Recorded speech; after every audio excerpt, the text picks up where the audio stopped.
पड़ी थी सिंधी जी। सर, मैं आपका तहे दिल से शुक्रिया करती हूँ कि आपने मुझे इस बिल पे बोलने का मौका दिया। अध्यक्ष महोदय, मैं सरकार से पूछना चाहती हूँ, क्या ये सरकार अब योजनाओं के नाम बदलते बदलते देश का इतिहास भी बदलने लगी है? क्या अब नाम बदलना ही सुशासन है? क्या देश की गरीबी, बेरोजगारी, महंगाई से ज्यादा जरूरी हो गया है कि महापुरुषों के नाम बदले?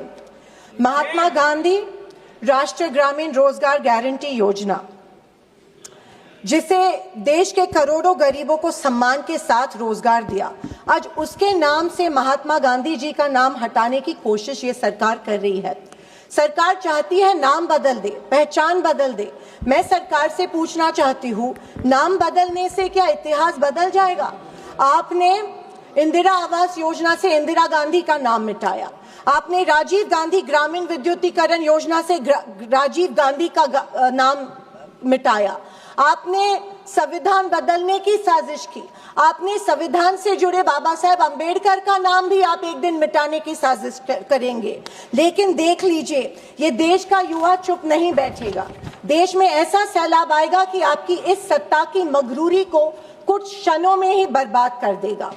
महात्मा गांधी जी, अध्यक्ष महोदय, जिन्होंने देश के लिए गोली खाई, जिन्होंने लाठी खाई, जेल खाई, नंगे पांव आजादी की लड़ाई लड़ाई, आज उनका ही नाम इस सरकार के लिए एक बोझ लगने लगा है। अध्यक्ष महोदय, लेकिन सुन लीजिए, ये देश किसी पार्टी का नहीं है, किसी सरकार का नहीं है, ये देश शहीदों का देश है और शहीदों का नाम सरकारें नहीं मिटा सकती है। महात्मा गांधी, पंडित नेहरू, इंदिरा गांधी, राजीव गांधी, डॉक्टर अंबेडकर जी, ये केवल नाम नहीं है, देश की आत्मा है, ये हमारी आत्मा है।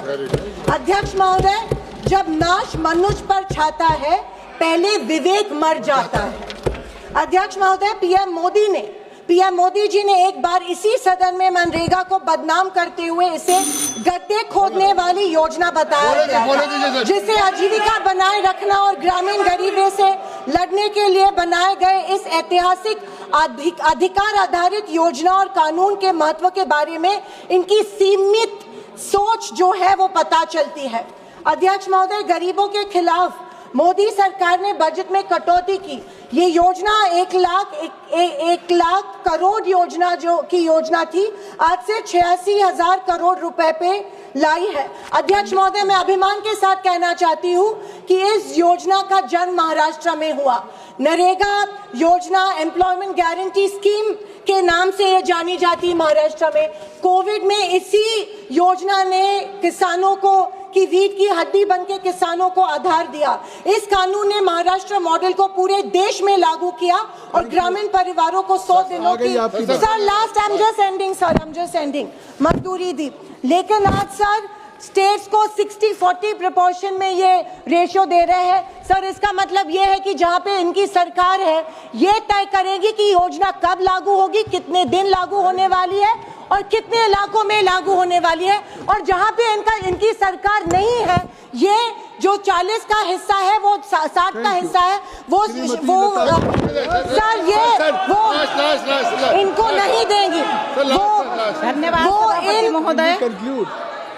सर, ये चाहते हैं कि बिना काम के अपना नाम करना चाहते हैं, ये बुनियाद के बिना इमारत बनाना चाहते हैं। सर, मैं अंत में इतना ही कहना चाहती हूँ सर, आई एम कंक्लूडिंग, कि मैं सोच रही थी कि गांधी जी का नाम इस योजना के साथ नहीं जुड़ रहे हैं। अच्छा हो रहा है, क्योंकि गांधी जी का नाम कमजोर योजना के साथ नहीं जुड़ा जा सकता है।